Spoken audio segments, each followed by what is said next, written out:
Ito, may gagawin tayo. Hisense. May backlight siya pero mapapansin natin basag yung salamin nito. Ayan, basag. Try natin kung pwede yung extra natin dito. Buksan natin. Ito yung model. Okay, so ito yung kanyang mainboard. Ito naman yung kanyang topboard.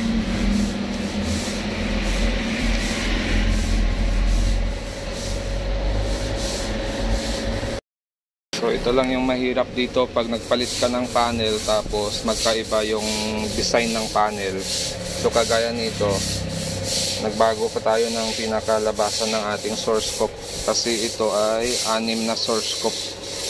Yan, 2, 4, 6, 8. So yung una natin ay 6 lang kaya magkaiba sila. Tapos ito mayroon siyang side scope. Yan. Yung una natin walang side scope kaya nagtabas din tayo rito para maayos natin yung side scope at hindi natin matupi. Yan, so nakaporma na yan, tatakpan na lang natin yung frame nya. Tapos magsiset up tayo ng LVDs nya. Ito na, na-set up na natin siya. So testing natin. Saksak ko lang.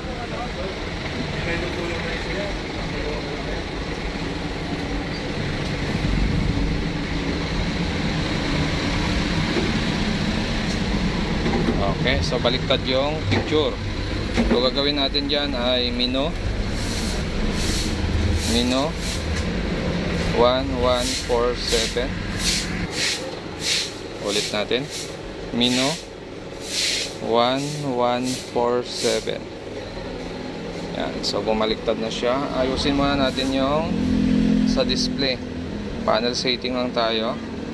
ID number 1. Okay, tapos sunod natin yung mirror. On natin. So lumipat na siya. Okay na yung posisyon. Tapos yung backlight natin ay babaan din natin. Mga 50%.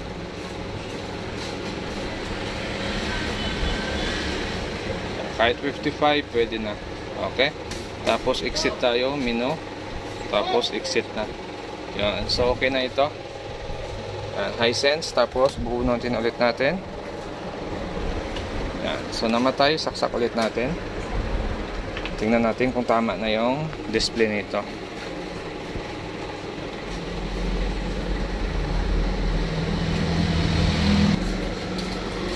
Yan. So tama na yung display nya. Okay.